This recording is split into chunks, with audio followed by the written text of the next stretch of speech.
Is Healthy Aging Month, so don't overlook an important part of that, your dental health. Yeah, Dr. Bob Villwock, dentist and member of the Wisconsin Dental Association, here to talk about what we need to do as we grow a little older. Good morning, Dr. Good morning. Villwock. How are you today? Good. Well. Thank you for coming in. All right, so the WDA says adults are keeping their teeth longer. What's their reasoning for saying that? Why is that happening? Well, we've had better dental care. We've had fluoride in the water. We have a more informed population who can follow through on things. Plus, we have dentists who care. They want to keep people's teeth in their mouth. It used to be drill and fill and pull them when it was, too bad to keep anymore.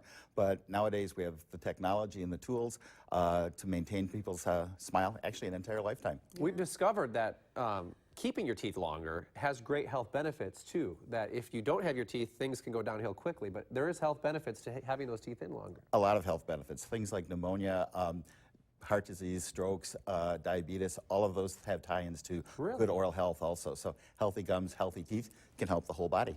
Okay, let's talk about baby boomers, all right? We have the top 3 reasons that they lose teeth that we're going to put up on the screen. Kind of talk us through some of those reasons. Well, decay is definitely the first thing for everybody. And unfortunately, while we still know what we're doing, some of us don't practice it real well. Plus, genetics are another component of decay. We have gum disease, which is the tooth is okay, but the supporting structure gives out and it can be lost. And again, it's preventable depending on what we as patients do for ourselves. And last, trauma or violence.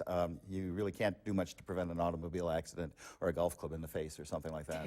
Yeah. Now, you mentioned tooth decay as being the primary cause, but it's interesting because in the first 3 decades of life, this can be an issue, and then after 60, it's an issue as well. But there's differences in the experiences there. Can you explain and elaborate on that? Well, the first 3 decades of life, it's virgin teeth getting decay. So typically it's grooves and cracks and things where things get caught. Yeah. As we go through life, we've accumulated things, crowns, fillings, bridges, all sorts of stuff that food can get caught on. They have edges that we call margins, and those margins can trap food.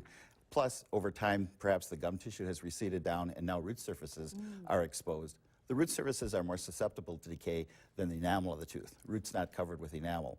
So those are 2 areas where we can get more decay and it can become faster. Decay gets underneath a filling, you can't brush there. Right. So then the filling becomes compromised much more quickly. It can lead to root canal treatments, perhaps even extractions, or a new filling that's larger than the old one, or a crown if the tooth is savable.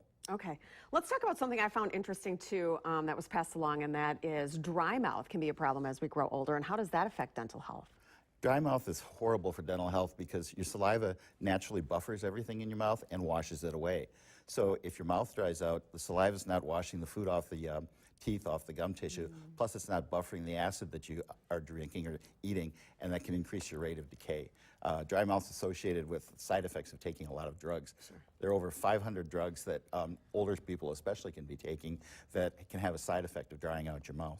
Okay. One last thing I want to mention, too, is for folks who might be with dentures or removable parts, are there different concerns that they need to be aware of, too, with those? Yes, a lot of people think that they get a denture and life is done, or they get a partial and it's all over. The bone and the soft tissue underneath those appliances can actually change over time.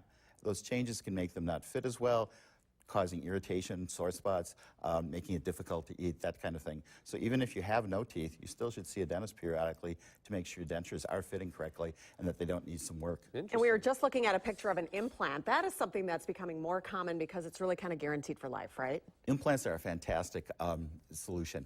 Guaranteed for life is always something a dentist is a little reluctant to say. We're thinking longer than a crown. The 30-year prognosis on them is very, very high, like a 98% success rate. I joke with my patients that the one thing that I guarantee is if I remove a tooth, it will not grow back. But besides that, we're a little leery to guarantee forever and ever. That's a long time. Yeah, that's true. But they're very fantastic. Durable and very long-lasting. It's a wonderful tool to be able to have in our toolbox to help people who have either missing some teeth or missing all their teeth.